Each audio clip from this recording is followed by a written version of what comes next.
I was brought up as a Muslim, and we were told that Islam is the final and the most authoritative religion out there. And we were really, really proud of being a Muslim. So from a young age, I remember we were told to, and we were taught to read the Quran. We were told that we were supposed to rehearse it, and we were supposed to memorize the verses. So from a young age, we were all exposed to a community and a society that was predominantly Islamic. And we learned about the laws, the Sharia, the rules, the do's and the don'ts. And it became second nature for us to just basically follow it. So whenever we were dealing with people who are non-Muslim, we were always told, and the society always had this notion that we have to look down upon them because they are not exactly perfect, because they do not have what we have. And of course, as a good Muslim, we're supposed to basically tell them that they should convert from their belief into Islam and come into the brotherhood of Islam. But again, that was what we were brought up with, that it is a final authority. Allah was a very vengeful God, that we all had to fear Allah. And if we did not obey Allah and Allah's many rules, then we were surely to be struck down, either by men or by God Himself. And we always had the fear of afterlife, that if we did not obey Allah and Allah's rules and the Prophet's rules, then for sure we will end up in hell. I remember my early teen years, I was introduced to different cultures because of traveling. And we came across different religions, predominantly Christians, and also Jews. And I started being curious because I was always told that they're forbidden. It's like the forbidden apple, the forbidden fruit of the tree that you're not supposed to touch. And that's a major sin. But I was very, very much encouraged in a way. Like deep inside there was a voice. There was a notion that told me that there's something that is special about these people that is contradictory to the belief that I had and I was told to have. These people were curiously loving. And it was really amazing because a true Christian, somebody who truly believed in their faith, they were practically blameless. And their God was blameless. And their belief was blameless. That was interesting to me. There was something about this Jesus that made me very curious. He talked about love. And he said, if somebody does you wrong, love them. Now that is totally in contradiction to what I was told and to the religion that I was brought up with and I believed in with every fiber of my being. Because what I was told is if somebody is not of your nature, of your mind, of your belief, then they're infidels. But here comes Christ and says, you know what, you have to love your enemies. And that is a message that was just such a warm message to my heart that I wanted to embrace it, but I had the fear. Because it was very difficult to go against what you have believed in for many years and the roots and the culture that is so deeply woven in your belief. So it was extremely difficult for me to leave what I had and grasp this new ideology. One night my mother had a dream, and the dream was about Christ. Now, mind you, let me take you back, that the marriage that my parents had was not a good marriage. The love and passion was not there anymore.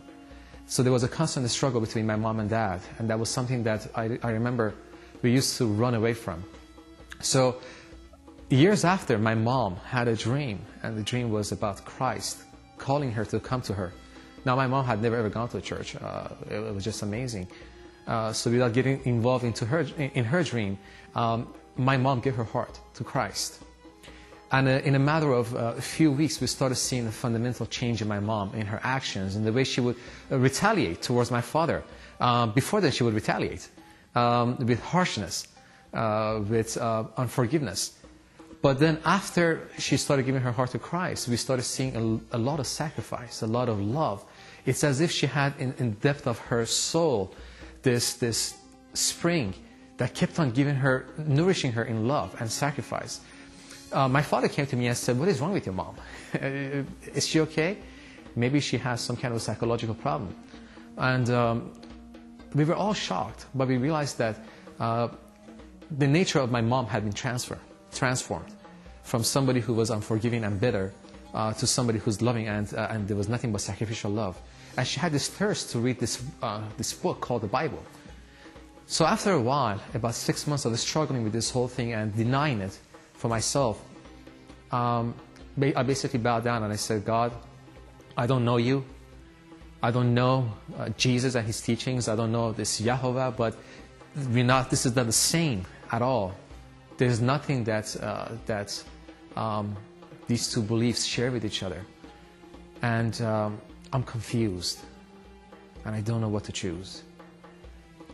But God, I cannot deny the changes that I see in front of my own eyes, in my own house, with my mom and my dad. Although I'm afraid, I'm very afraid to grasp you, Jesus.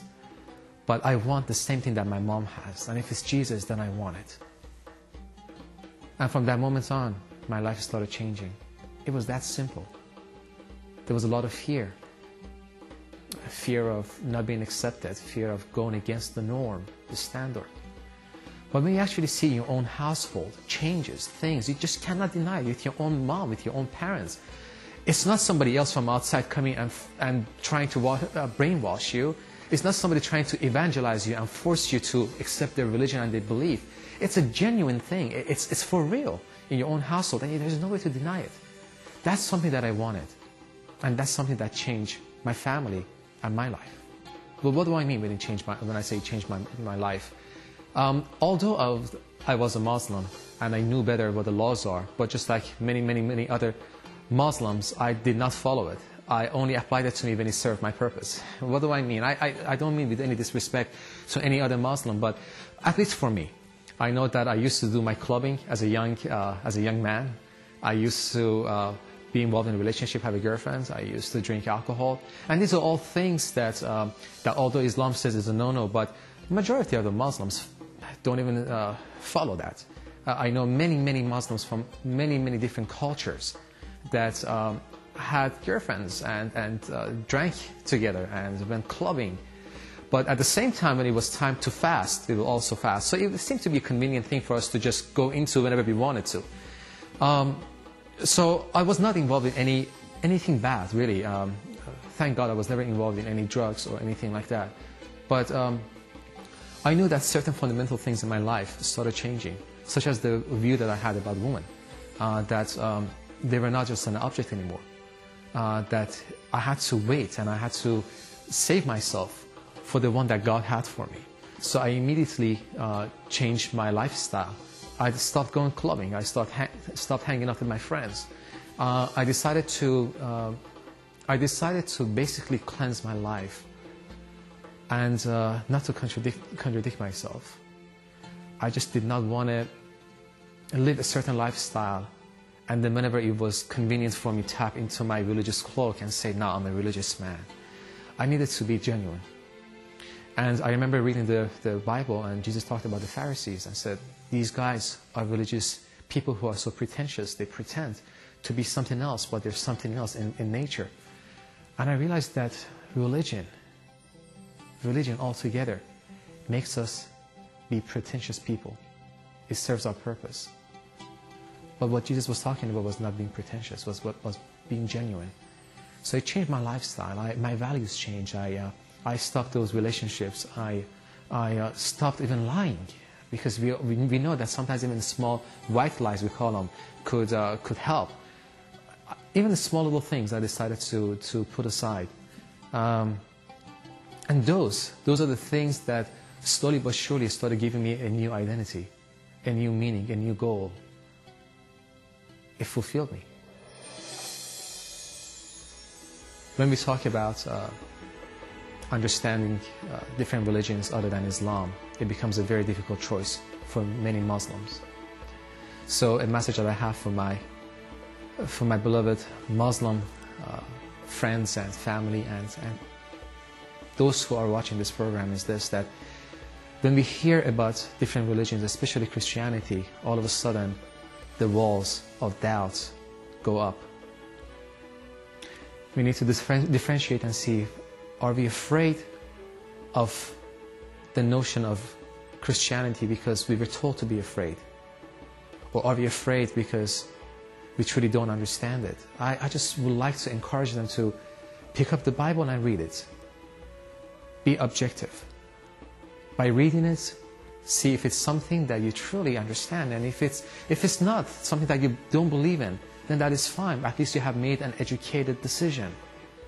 But for us to make a decision based on what we were told, or based on fear, or based on the standards that was forced upon us, it allows us to not be free people. And it allows us to be in bondage of our own thoughts and ideology. And when we are in bondage and prisoners to our own thoughts, then at that time we become prisoners to other cultures and other people, and we never see ourselves as free people. When I found Christ, I realized that all those doubts, all those fears, all those angers, that was a heart issue. Jesus looks at our heart and He says, I want your heart. And in a heart that is dedicated to God, there cannot be any fear, there cannot be any anger, there cannot be any hatred.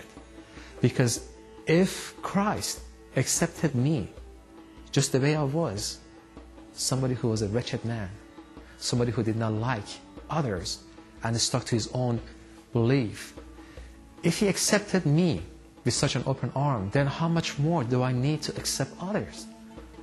It is not a matter of politics, it's not a matter of religious differences, it's a matter of heart.